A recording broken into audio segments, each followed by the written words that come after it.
word. Yeah, fucking right, dude. You're a goddamn narc, dude. I would never. If I know anybody, you're a narc. No, You're like, hey, I would never narc on you, and then you just like post tons of stories and tag everybody. Narc. That's Marshall. Yeah, you got to tag. You got to tag the location after you leave the location, right? Yeah, dude. Everybody knows that. You're there, then you know. Then everyone knows where you're at while you're at dinner. Dude. Afterwood, 16 p.m. Afterwood Radio, Germany. I miss Morningwood Radio. I don't know why we rebranded for the stupid bullcrap Here to Party Sports. Morningwood Radio. No, Here to Party Sports live at the 7 a.m. hour with your host, Hunt the Sheriff. It is the Sheriff Roundup Friday edition. George emailed me, said he's not going to be on. I don't know that he knew that he was going to be on, but the invitation is open. And the other person on the name of the show is Kaleb. So welcome, Kaleb, back again. A.K.A. Hog Medallion. Yeah. Dude. I don't know where the name came from, but Hunter told me to change it to it, so I did. I appreciate Jordan Biscuit showing up. And then we have OCI, which I think is a governing body of from Germany, which I like. This dude's clearly trying to drop some notes in here. He's going to try to sleep with me for sure, dude. Anybody who DMs me and says, are you going to be like at this race this weekend? That's 100% like, you trying to hook up? 90% of the time it's dudes. And I don't always turn all of them down. I wouldn't either. Yeah, dude, it's business. It's business, dude. It's called client acquisition, guys. So secure the client with whatever means possible. So out of curiosity, when I see like that sign up there that says explore, like, did you go into a store and actually buy that, or did a chick do that?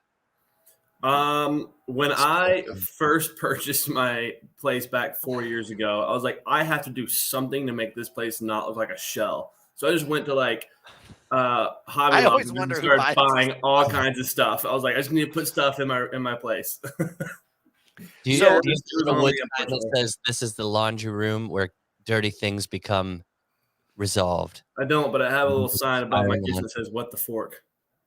I like that. Yeah. So the place that I live in now was designed by a gay man, and I didn't put any of the furniture in here.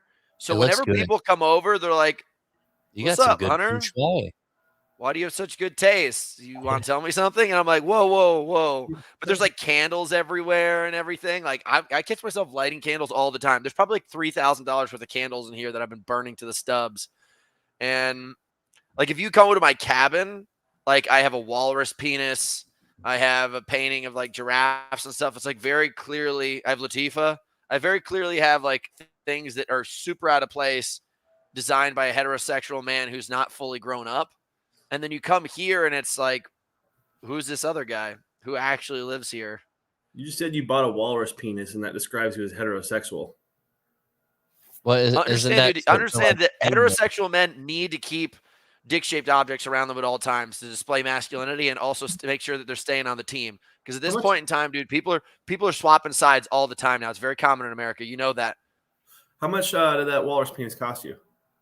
That walrus penis was originally on market for $700, but it was marked down because of someone at a party. Like I'd seen this walrus penis at this shop for like a year and a half, and I kept on like telling people, I'm like, I have to do something substantial for me to spend $700 on some dick. So I was like waiting until I had like done something like, won world championships or something like that. It seemed like the appropriate time to buy a walrus penis that is fossilized. And it had like a really nice lacquer finish and everything. And basically, I guess they had hosted a party at the store, and someone was really drunk, took the penis off the stand and stirred like one of the alcohol pots with it. Ooh. And it like broke down the lacquer on the outside of it. So it's kind of like a little crusty. It's a little crusty dick. And I ended up getting it at a discounted price. But in my heart, I think it's a dick with some story on it now. It's got a little bit of, it's got some charisma to it, some character. It's been through some things. Nothing wrong with a little dick that's been through some things. It does sit on a nice stand. I will say it's the number one thing you see when you walk into my house. Laying in the corner. Yeah. Hilarious story only you could tell. Yeah, listen, I'll be honest with you guys. If and when, it's more of a when, I reached billionaire status, understand that you guys are all fucked, because everything that I have money for is going to be spent on objects that are going to make my life better and your guys' lives questionable. Like there's a website called poopsenders.com, and I would pay for 7,000 gallons of elephant shit to be dropped off your house. Now, the reality is it is an expense on my behalf, but the other reality is how are you guys going to get rid of all this poo? I thought long and hard. I did some research on that. It's all anonymous. So if you want to pay with debit card, if you want to pay with credit card, it doesn't matter. It will show up at your person's of choice house. And there was one guy I really wanted to do it to, but the crossover was a little bit to where it's like he would know that it was me, but I didn't, I wanted to do it, but then I wanted to get so many years or months removed from, dealing with this guy that I wanted to send it. I never did, though. Now's your chance. Yeah. This guy said, I bet a big box of Heineken that Ryan's MM in the background. Do you have a big box of Heineken? Oh, that's that thing in the background is a Heineken box? No. He's betting me a box of Heineken that, well, it does get moved. Yeah, that's my M&M, and that's my 9 3/4 Harry Potter. Toast to Harry Potter. I think I should probably go back through time and see how you've been changing your background since we started working together. That bookshelf is over here, and now it's moved there. Because I saw something with like a nice background, and I was like, oh, I should do that. Yeah. Where's that huge TV that we bought you? Oh, it's downstairs in the living room. You want to? I think that's the only nice thing that Kay's ever done for us. Down there, can you see? Yeah, I mean, look at the size of that thing. Do a flip. Yeah, it's sick. I love that TV, man. What the hell was I just going to ask you? It was like important, but I can't remember at all. Muy importante. Oh, yeah. It moves. It moves. I think your camera's out of focus now. Bring your hand up to the lens and then go back. My back? Yeah, I think it's better. So are you wearing a nose bridge right now?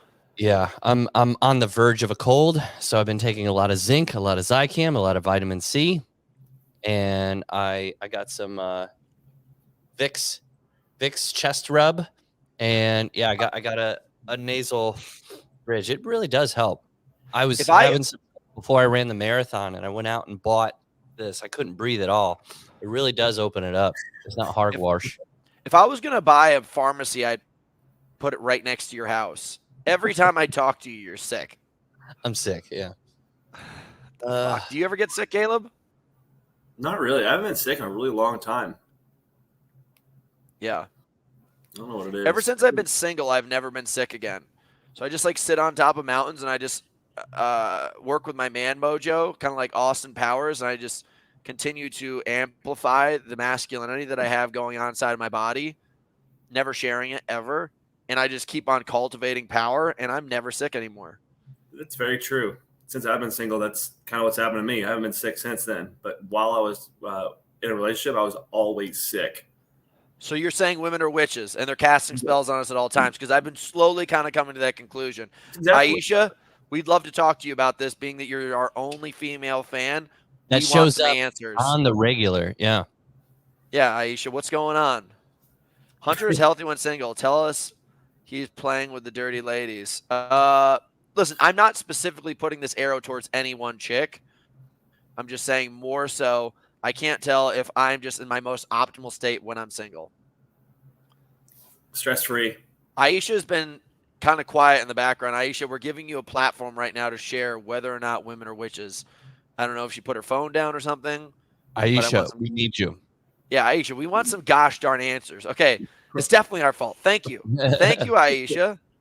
And we appreciate that. This is a level of honesty. We should probably bring Aisha on the show soon so we could really unpack this thing. Be a lot of fun. We have the girls coming on the show on Monday night, and they are basically our only inside scoop to the female psychology. I spent the weekend with them in Florida, and they were a ton of fun. Ton of fun.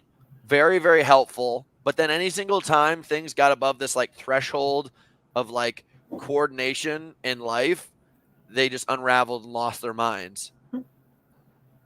It's like, when you like give children like Velcro shoes and like that's the level they stay at. And as soon as you give them shoes, they have to tie their own shoes. They lose their shit and they have to like really be taught and held down. And like, hey, buddy, we're going to get through this. We're going to tie your shoes and we're going to put your pants on. You're not going to poop today. Like that's where they start to unravel when there's that level of responsibility and like, I'm not saying all women. Then if they're like you, they have to be regressed a little bit and give light up shoes. Nothing wrong with that, dude. I never had the light up shoes. I really wanted the light up shoes. We can buy those. What about soaps, dude? How do you feel about soaps? Do you guys remember those? Oh yeah, that was 8th grade for me for soaps. Dude. And people would grind on the wood benches in the locker room, and I sat down. And I got a splinter in my ass. I had to go to the doctor to get wood in your ass. That's cool. Bar Talk Media is on right now, and they're admitting that they do not know how to tie their shoes. That's why Velcros are made. That's why Velcros are made for you girls. I'm pretty sure I watched the girls go out at night, and I looked down at Tracy's shoes, and she was wearing the ones that zip up on the side because she doesn't know how to tie her shoes. Now, she's not going to admit that, but if we really went back and we took all the pictures and content that we captured, you're going to notice almost all Velcro and zip-up shoes. Just saying, guys. I've been able to tie my shoes for a really long time. Also, Crocs are so popular now. I still wear Crocs all the time. And Uggs. I'm going to tell you guys something. The only thing Joe DeSen has ever done for me, which is a lot of things, but the thing that he's done for me, which is the greatest, is I didn't know this, and I failed. I should have, won, if not been number 2. I ended up taking 3 at my first ever professional Spartan race because my shoe got stuck in the mud and the laces came untied. If you guys tie your shoelaces and pull it this way, you have to now reverse it and pull it the opposite way when you double knot it on the way back, and it creates a locking system that never unties. There's also I don't know if you noticed the holes in the back of your shoe. Those are called heel lock holes. I do the heel lock for Hokas. Those things, I can't get my heel down unless I tie the shoe like that. Yeah. Parker Gregory saying he got stung by a bee in Texas on his booty. He would. There was a point in time Is there a didgeridoo going on in somebody's background? It sounds like a low hum. A didgeridoo. There's a leaf blower going on way in the distance. I'm surprised you even hear that. Let's speak about some of the things you also have going on in your background. Like, have you ever actually used that rolling pin to make anything? This? The rolling pin inside of your. Oh yeah, I use it all the time. I use it for like weaponry. It's like if anybody walks in, I hit the shit out of them with it. That's what I use. But you have to admit, have you ever used it for anything? I have. I used it. Wise. Yes. So when I first moved in, I just during 2020, I got into cooking a lot. I cooked a lot of stuff. Cooking, right? Like cocaine? I think you may be the most eligible bachelor that I know. Because I don't know how to cook. I also don't know how to decorate my own house. You also have a strong financial balance. You're handsome. I don't understand how you don't have 10 wives at this point. I'm over it. There you go. That's why. Yeah, anytime I go into someone's house and I see a rolling pin, I'm always confused because I've never seen any of these people use a rolling pin for anything. Mine's more for self-defense than anything else right now. I like that. Check this out.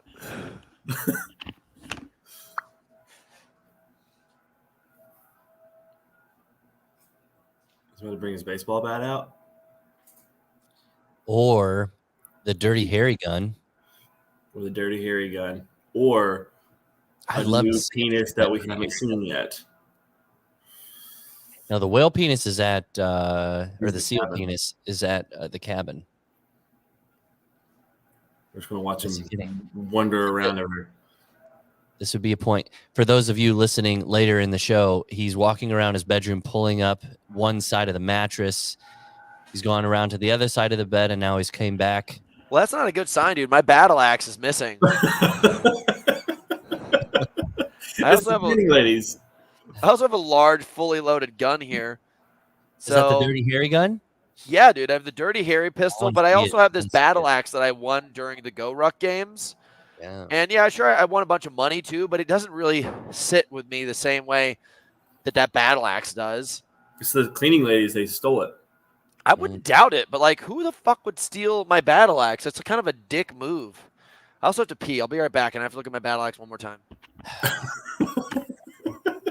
While he goes away, our podcast is sponsored by Go Brewing. Thank you very much, Joe. It's been awesome, sober-ish. I'd say sober-ish for me.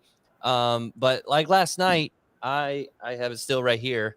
The Street Cred Nitro, love it. I just like that there's so many freaking options. There's other non-alcoholic brewing companies, but I feel like I could picture 3 different colors, and it's like the mainstay, but I don't feel like there's as many options. That's why we have Go Brewing. And then if you'd like to use it, you promo code HERE2PARTY, all one word, spaced together, no spaces. You get 15% off your order. I've had a dry-ish January.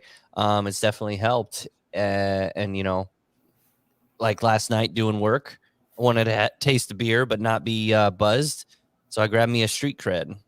And I got me some Street Cred. How long? Yeah, sober-ish. Well, sorry, Aisha. Sometimes, you know, you have to. Well, okay. So here's the thing. So I had a test week, and so in my mind, I was justifying. Well, it's a test week for like lifting, so you're not really in an official cycle yet. So I still had my chips in the evening, and a couple drinks at night. But now it's dead on Dave. And no more drinking. We got Nitro Bold going on. Shout out Go Brewing. Dude, Hunter, how long did dry January last for you? I don't want to talk about it because that's not really fair. Like, I would never talk poorly about you guys. As soon as you what were you throwing? It was Kyle's dog's toy, but you were trying to throw it in a bin. It was hard to see. They have a child now, and yeah, they have a child now, and basically they have this like baby swinger, like a swing.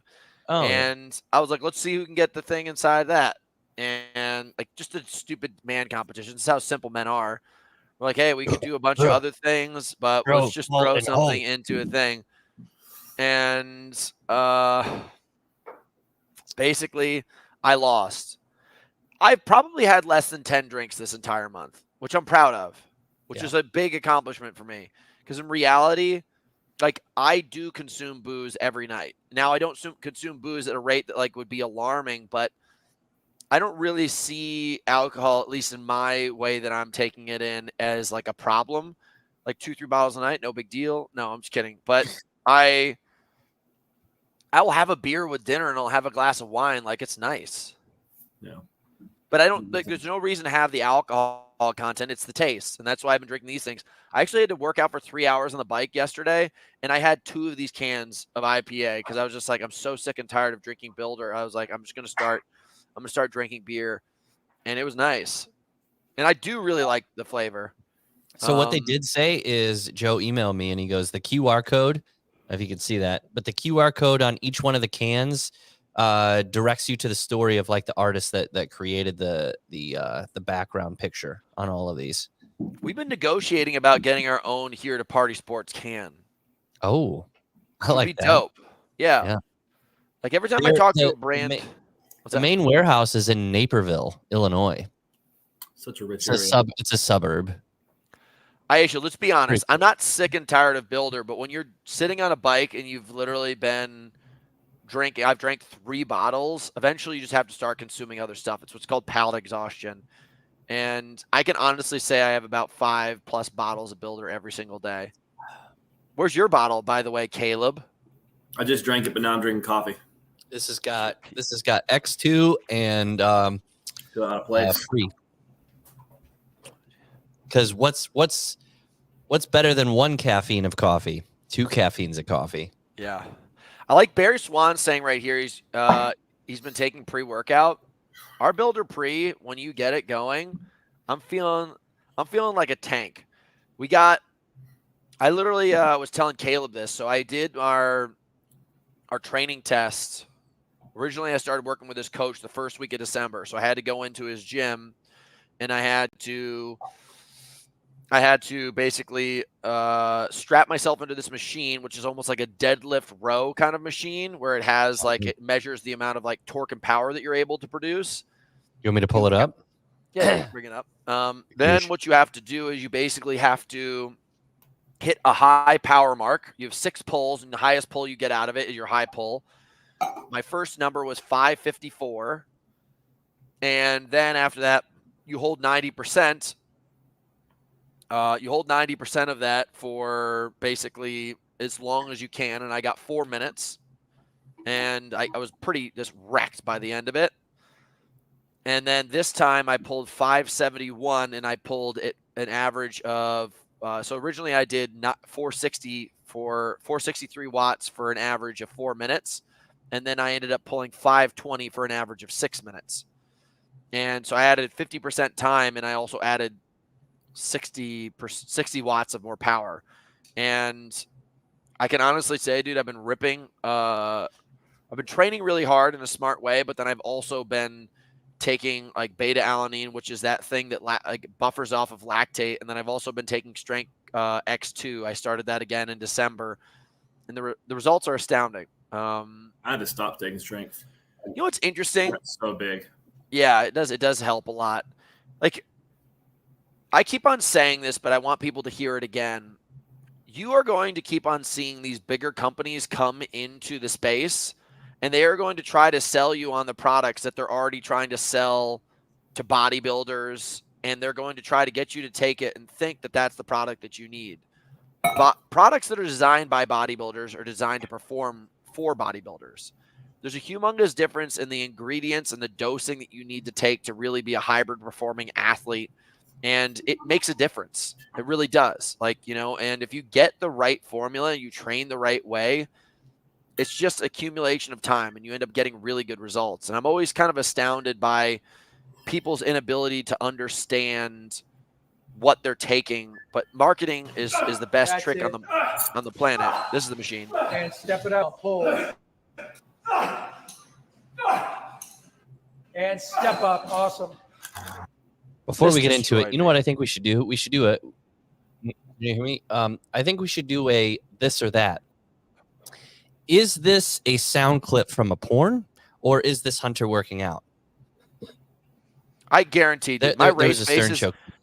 My race faces are my cum faces. So if we can go through all my race faces, you know exactly what I look like in the bedroom. I think the most recent video of you cursing constantly would be a good, is it porn or is it Hunter? Oh, fuck. Dude. Yeah. Fuck you, bitch. It dissolves quickly because it's really simple ingredients, Nick. Like, you don't need to have, like, if you see a pre-workout that has, like, 5 to 10 ingredients in it, it's bullshit. Because what they're doing is they're not giving you enough volume of any one ingredient, and they're trying to get you with all these buzzwords and the idea that you've got a nootropic and you've got a blood flow enhancer and you've got caffeine. In reality, all of them are probably too low to even get the effect you want. So this machine right here will beat the living piss out of you. Like, I feel sick to my stomach. I'm so sore right now. And I'm actually really lucky. Like, I could have kept on going past 6 minutes, but my coach stopped me knowing that I was going to be in such damage. And I have to say, like, Jacques joining my team has been a game changer. I needed someone to wrangle me in a little bit. And he's a good ass dude. You said you found this guy and you had worked with him like 10 years ago, and then you just cycle back through. You're like, hey, you know, I haven't talked with this coach in a while. Do you see that machine behind him? That's called a Versa Climber. They're the best machines ever. Yeah. He holds the world record on this thing for the fastest vertical mile. Really? A friend of mine who's worked with him, his name's Mark Sisson. He created, you know, I'm sure you guys have seen the Primal Company, like all like the really good like ketchups and things like that. He doesn't use high fructose corn syrup. He does like the paleo version of all of it. He's been the paleo guy.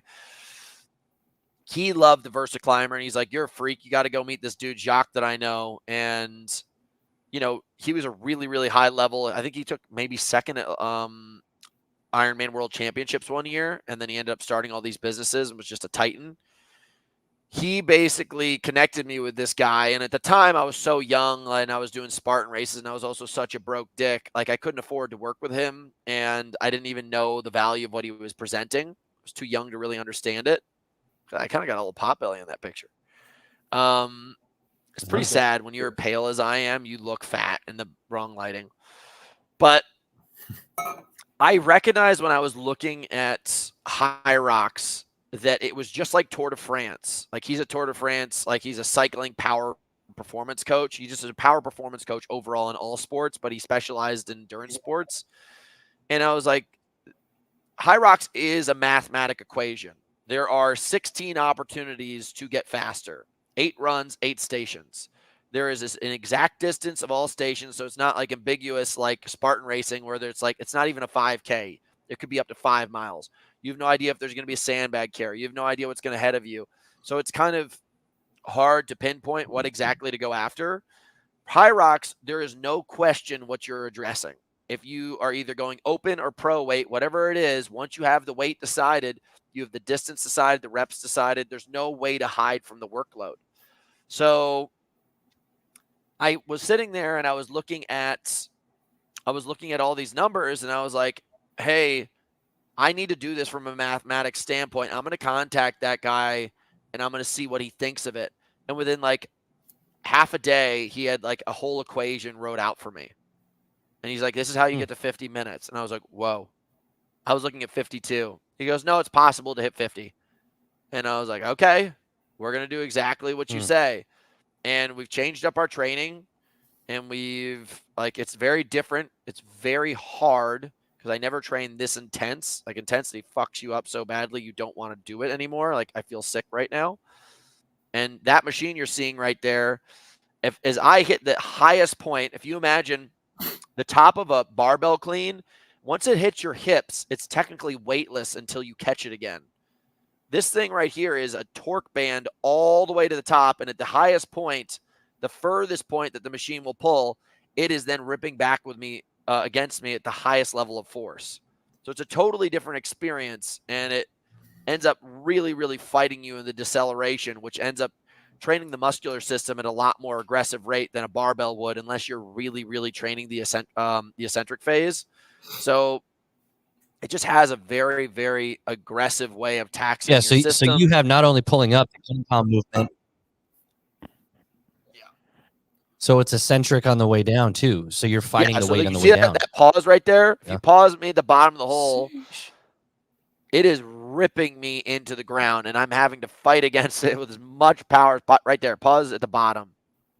Like that machine, that box over there is pulling me into it, trying to kill me. It's like a trash compactor trying to eat me up. And at the bottom, I then have to generate as much force as possible to get away from it again. And it sucks. I mean, look at that position. That also, by the way, is exactly what the position looks like for the sled pull. Would you say that's pretty similar to a rowing position as well? Yeah. I mean, it's a very transferable position for all things we're doing. Do you think if you would have worked with this coach 3, 4, 5 years ago, your game, your High Rocks times would be significantly faster? Or do you think it's kind of the best time for him to come along now? I mean, I think I probably had to do the work and attain the knowledge for a while, but I think, knowing what I do with him now, that we probably would have been in a better place sooner. Yeah. And I don't know if it's the accumulation of years allowing me to get to this point. Like someone who's probably watching this video or listening to this podcast is like a 17-year-old, 25-year-old kid and being like, I want to do what Hunter is doing now. And it's like, you can't go from a white belt to a black belt. Like you have to go through the stages, the preparation, the moves, the timing, so that you can handle the kick that comes with fighting a black belt. You know what I mean? So like the kickback from this machine is so aggressive that if I was younger and less trained, it would fuck me up really bad. I feel like you could definitely hurt your back on this if you don't know the right way it pulls down and up for you. Yeah.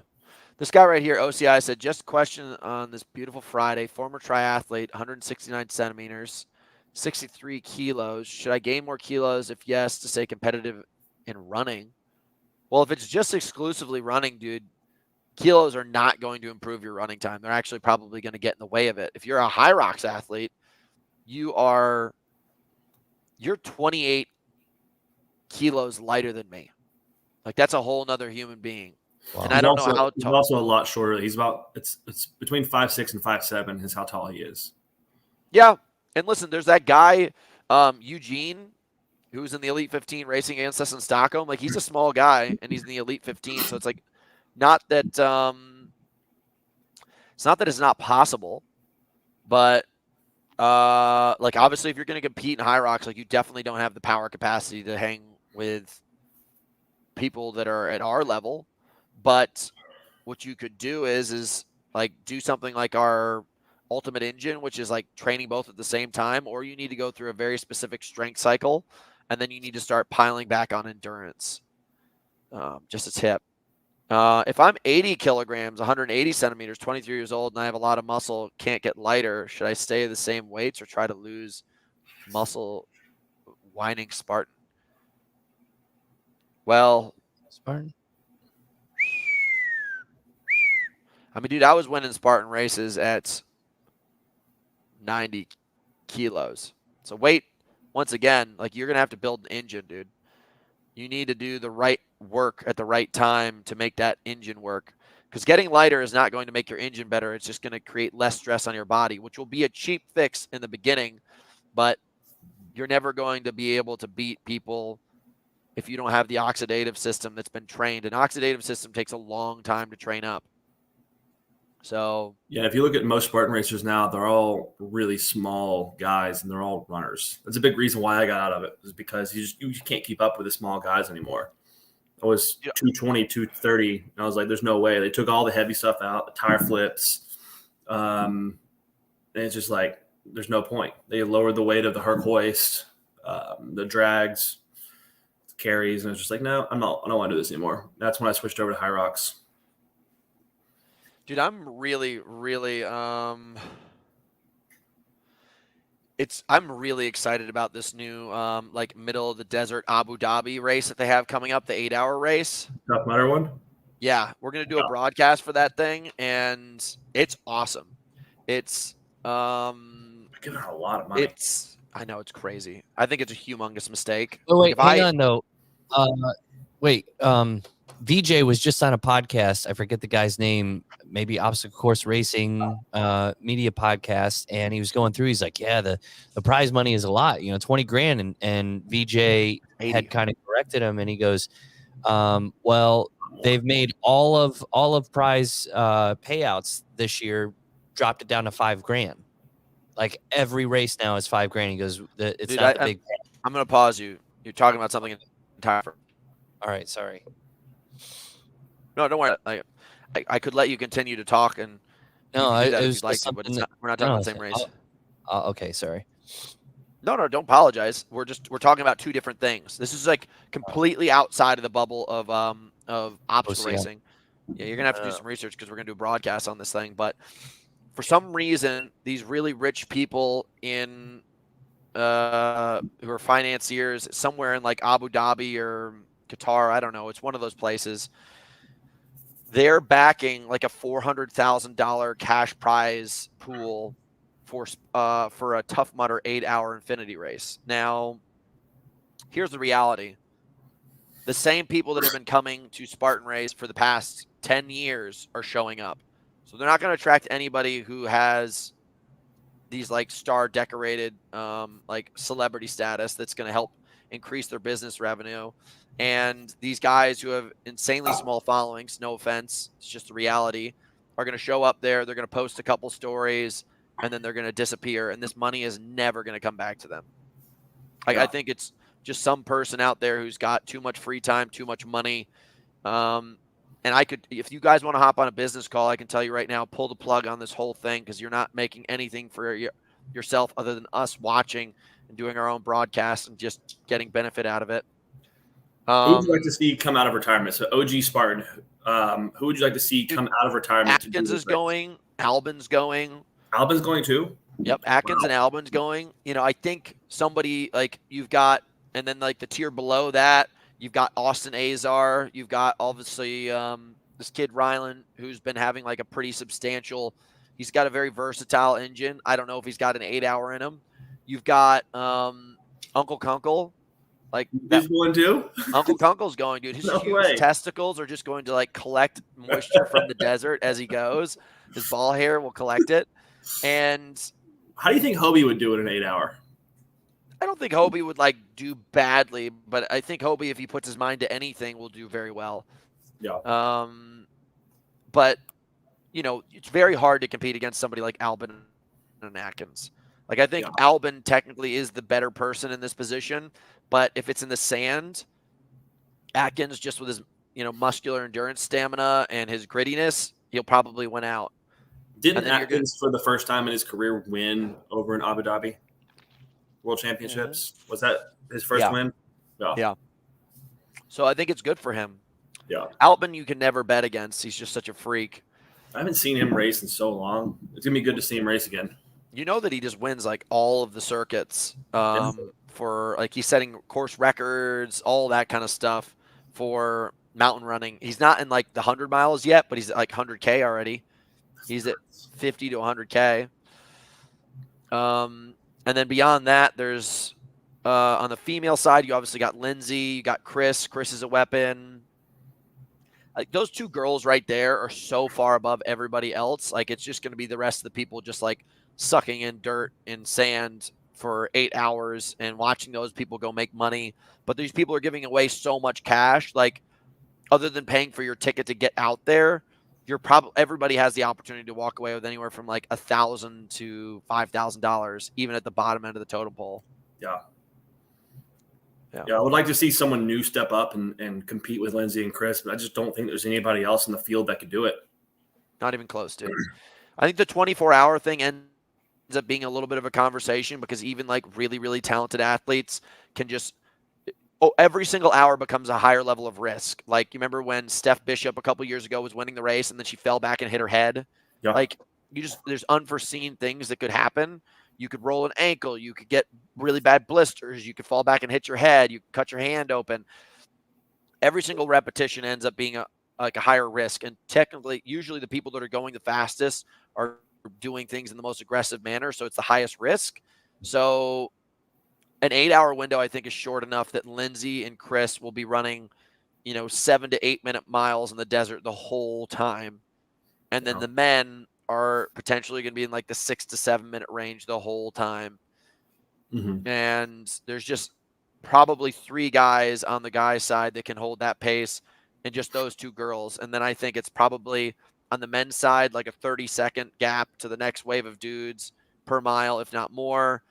And then the female side, I bet you it's a 2-minute gap. Like, I think the tier 2 chicks are so behind that they'll just get crushed. Do you know if Callie Schweikert's going? Because I know she WTM this year very well. She got first. I think she won it. No, second. Chris got first. She's a star. I think she has done such a good job. But that being said, she's Thomas the Tank Engine. Like, she just can keep on sticking it out and hanging in there. The 8-hour thing, I think, is beyond her pay grade. Like Nicole Miracle's coming. Like, Nicole Miracle's got this sick top end, but I think her bandwidth past 2.5 hours is like, she's just an injury prone person. That's what I'm saying with these people. Like, I guarantee that she's going to drop off at like the 3 to 4 hour mark. She'll hang in the front and then she'll be gone. Since she hurt herself, her tore ACL, I think it was her ACL, I really haven't heard much else from her. Like, she won like a OCRWC race recently. That was a short course, though. It was like a 3K, wasn't it? Or something short. So we haven't seen her run like a beast distance in a very long time. Yeah. At least I haven't personally. I don't know if she has or not, but she used to be ahead of the game. But Austin Azar is another good one too. I was very impressed with him at WTM. He was running after every lap, just smiling, just having the grand old time. He came through at 100 miles, smiling, just talking up. He said, "Yeah, I'm having fun still." I'm like, "Dude's an animal. What's happening?" Yeah, sub 60 High Rocks time, WTM win in the same year. That's a pretty substantial resume. Yeah, I'm excited for him. He's a good dude. Chris is going to be an interesting one. Like, we talked to Chris about training, and Chris's whole like racing status is so all over the map. Like, it's hard to put weight behind your decisions when you're on such opposite side of the spectrum. Like, there are Bo Jacksons out there that play baseball and play football. But I think that's that's closer than being an 8-hour runner and a High Rocks runner. Yeah. And she's apparently all in for High Rocks. So we'll see. I could tell anybody right now, if you're all in on High Rocks, should you be running all these other races? Yeah, like I guess that would be my point. Like if I see you doing other things outside of like the occasional like 5K and 10K or maybe like a Decafit drop in, you're making a mistake. Because there's people like me who live up in the hills that train far harder than you, train way smarter than you, have more resources than you, that will just bury you when you show up. And like the difference between first and 15th place right now, like David Magida was 15 minutes behind me at World Championships. Like that's not. I mean, yes, he's 15 minutes, but he also like had a bum back, so I don't know that he was running at his fullest. We all know that dude's a huge pussy. It was his emotions that stopped him, not his back. But dude, there was other people that were in the same window of time as him, within like a not too far away. I only brought him up because he was, I think, dead last. But if we bring up the next person, we look at the results, I bet you they were 10, 12 minutes behind. And, like, she got away with a lot. I think, we can all say Chris Groglowski is, like, an incredible athlete. She is. But, if you're going to be really good at one thing, sit at the poker table, learn your skill, and start climbing up the ladder. Because now that you have people like Megan Jacoby there, like, Megan Jacoby was designed in a lab to win this thing. And there's nobody who has a chance in hell against her except for Lauren Weeks when she's on. No, it's true. Yeah. Do you guys drink protein shakes? Yeah. I drink protein. Parker got me hooked up with a company called Axe and Sledge protein. Sick. I drink a thing called VMI Sports. It's really good protein powder. It's not that I don't like protein powder. I just can't see a reason to not take Mass Gainer instead. I take Mass Gainer too. So on days when I need high calorie intake, if I'm on a bike for 3 hours or however long, I'll take a Mass Gainer that day because it has high carbs too. But if I don't want high carbs, I take the leaner protein. Yeah. I don't know. Someone was just asking if we're going to make a protein shake. We need to. I would like to. I just want everyone to know that the biggest thing with a protein shake when you're starting a business out is weight and size. Like, we may even be switching our containers from cylinders to bags because you have to understand everything comes down to shipping and costs and storage for a business. So if you guys want to get nerdy about this, our hydro container is maybe about an extra 50% bigger than this mug, where a protein container is the height of this Voss bottle, and it is volumed out to here. And it's 2 pounds plus in weight. So what ends up happening is we have to spend money to buy bigger containers. We have to spend money to ship these bigger containers. Yeah, you're seeing it right here. Your weight. Yeah, ship these bigger containers all over the place. We have to pay even more money to store these things, and then we have to charge even more money to ship them to you guys. So by the end of this thing, we're seeing like 3 cents. And like, I'm not trying to be a dick. Like, I just tell you guys right now, like, we're not going to create a protein powder that's so much better than the competition that I, as a personal business owner and like a friend to the community, can tell you that our product's more worth our while. I believe wholeheartedly that our hydration product is astoundingly good. It's the best product you're going to get on the market for hydrating and performing in sports like this. Dude, we've even had people do 100-milers that have no cramps. We've had, my friend just finished the Appalachian Trail. He took it every single day. It was his godsend. I train with it every single day, and I don't have any issues with cramping or performance, and I stay extremely lean, muscular, and high-performing at a hydration standpoint. That I can get behind, and I can swear to you guys right now, it's worth every fucking scoop. Yeah. I couldn't do that to you guys right now with the protein powder. Like, I eventually want to be a provider for you guys and say, hey, listen, since you bought our hydration, you're going to get protein anyways. Ours is high quality enough to add on to your order. But from a standpoint of like selling you guys protein, I'd be lying to you saying that there's something on the market that I've figured out that's better. I will create a Mass Gainer, and it will be God's gift to earth. But as far as everything else, no.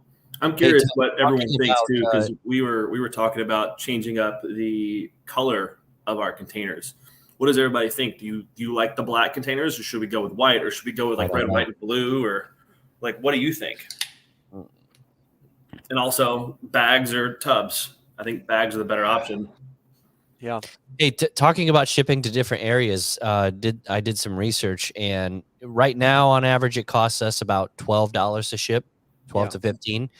Looking at shipping to Canada, depending on which area that you're going to from our current shipping company, the average cost for shipping, I don't know that we would charge you guys this, but the average cost is about $20. Yeah. So it's like one of these kind of things where it's like, that's just for like the basic order of like a 2 pounds or less is $20. Look at this, bags. Everyone's saying bags.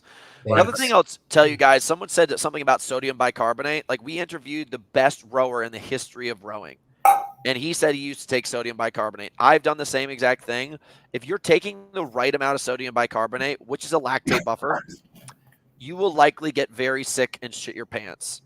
Now, there are companies out right now like Morton that supposedly mix some kind of algae in there that equalize it and make it good, but the cost of the product is so astoundingly high versus the performance that you're going to get. I can't justify it. Beta-alanine per scoop, per ingredient, per value is bar none matched by anything. It's the facts. Otherwise, I would be selling it to you guys and I would be taking it.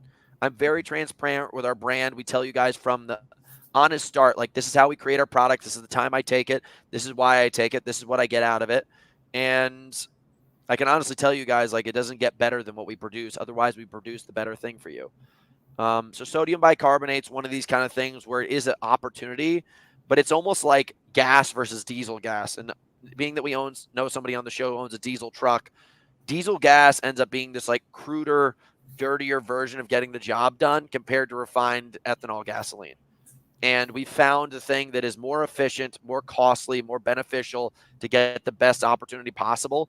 There are different ways to skin the cat and drive the engine forward, but we believe that it's this one, and I wouldn't steer you guys wrong. Mm-hmm. Ooh, to answer Nick, we use a 3PL company. And speaking of that 3PL company, we just got off a meeting update on Hydro. We just got an update that Hydro is estimated to be done with production and testing a week earlier than expected. Let's go. Good, because I was about to show up with a gun. Them bitches. Yeah. So here's OCI. He's saying right here, Morton is really expensive. In a triathlon, I was using Morton because it was good for my stomach, but the price is insane, so I just mix everything by myself. See, there you go. Like, I could tell all you guys, you can literally go online and get every single one of our ingredients and separately mix it together. And I've done that for years. Like, if you guys came into my house, I will show you guys inside of our cabinets. The products that I'm producing for you guys, I have been batch testing on my own for nearly a decade.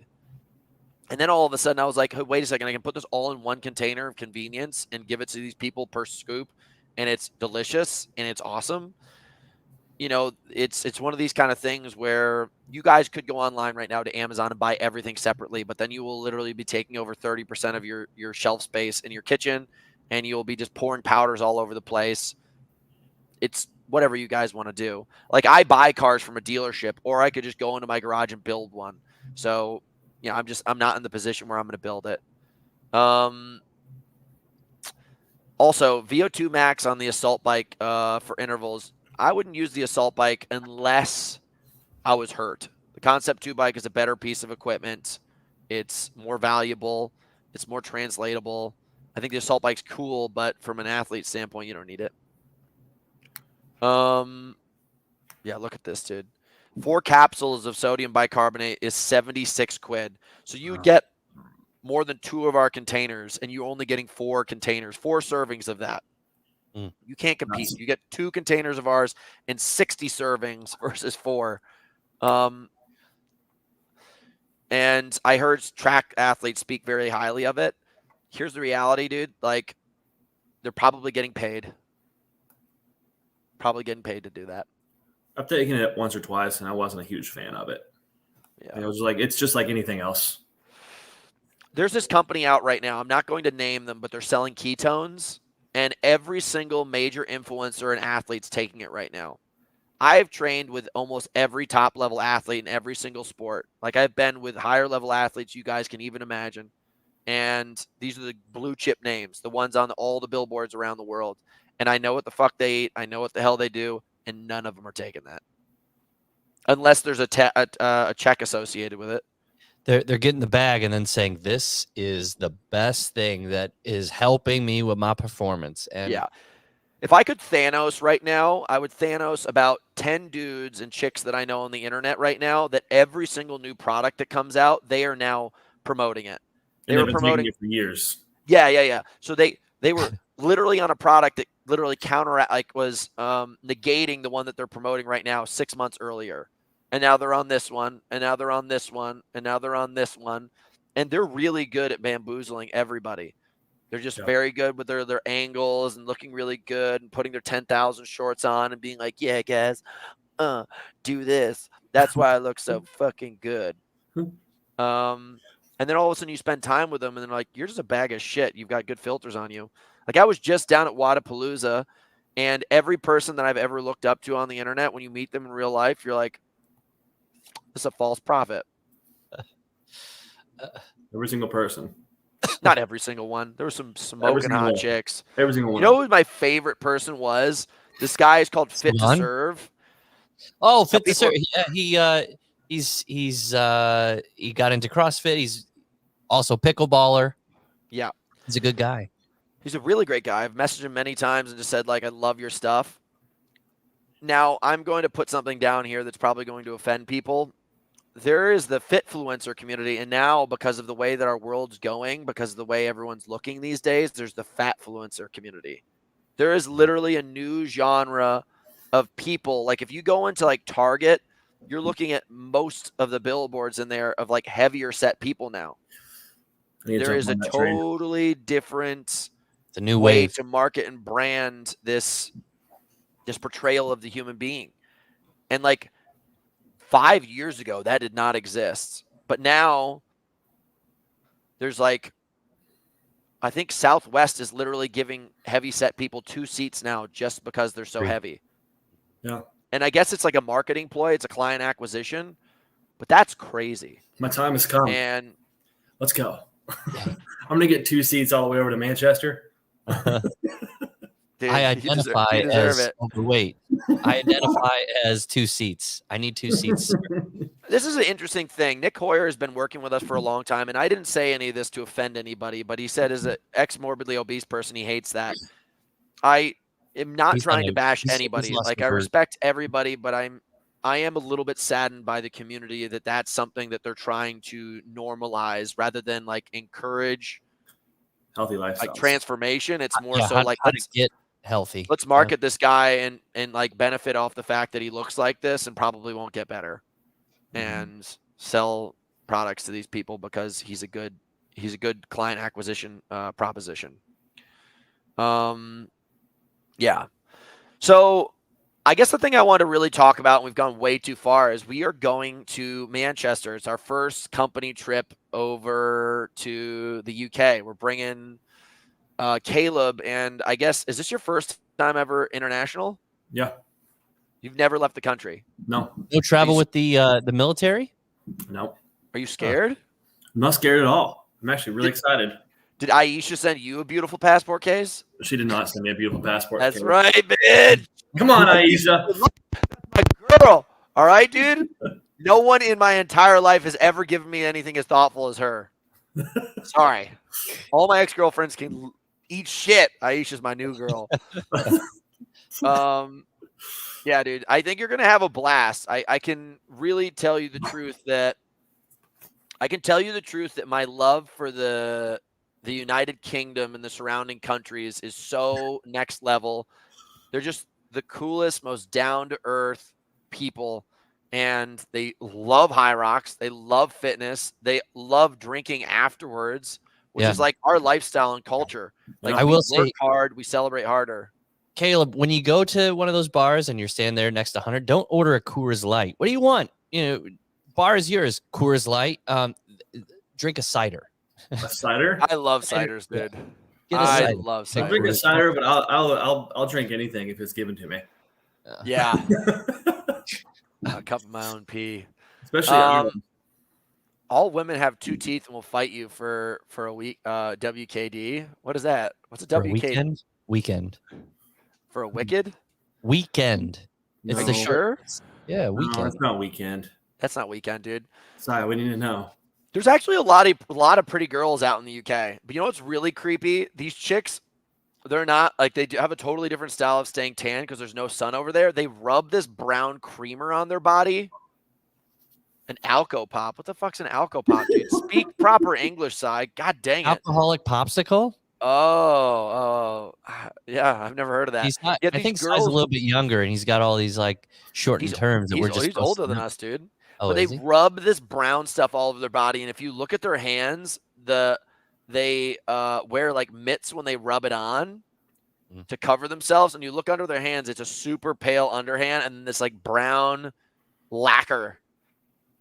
It's like the same stuff that was on my walrus penis, and it's crazy. Like they all have it, and it's really weird. You're like, I don't know how I feel about this. They've been stirred in an alcoholic drink. Yeah, dude. And we're hitting like the guys. This is our tour. London, Manchester. We have our seminar. If you guys are in the UK, you should come to our seminar on Thursday. Then we go from there to Newcastle, Ireland, back to London, 2 days London, then back to the United States. So like we are like nuts, full octane travel. It's gonna be a lot of fun. I can't wait for Ireland.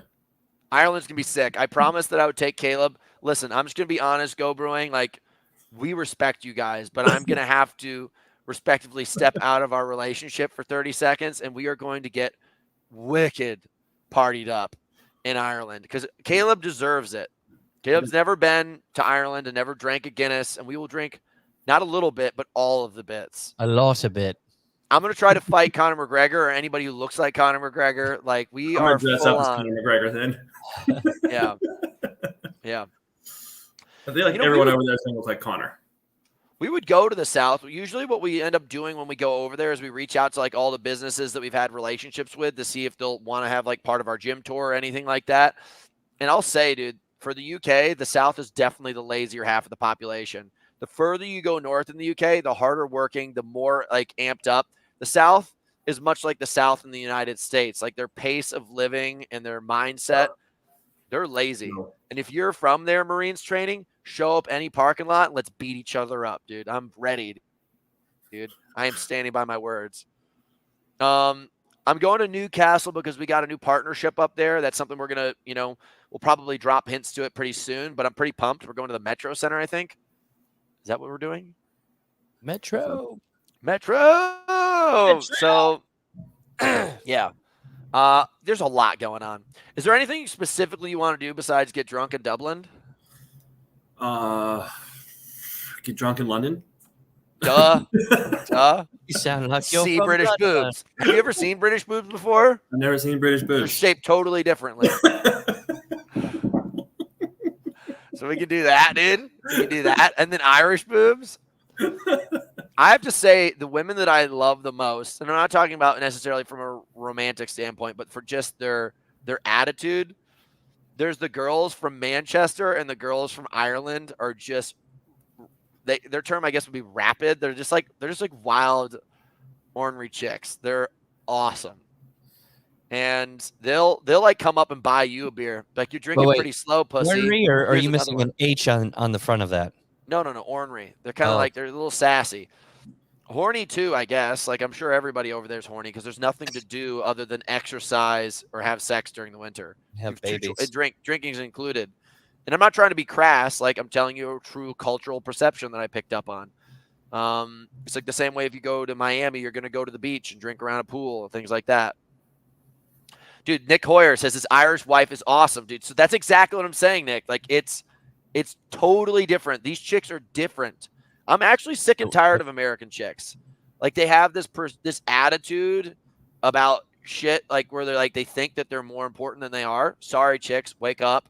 And then you go over there to Ireland and in the UK, these chicks play ball. Like they show up like the boys and they bring contributions to the table rather than a funnel that just goes straight into their stomach for beer and booze.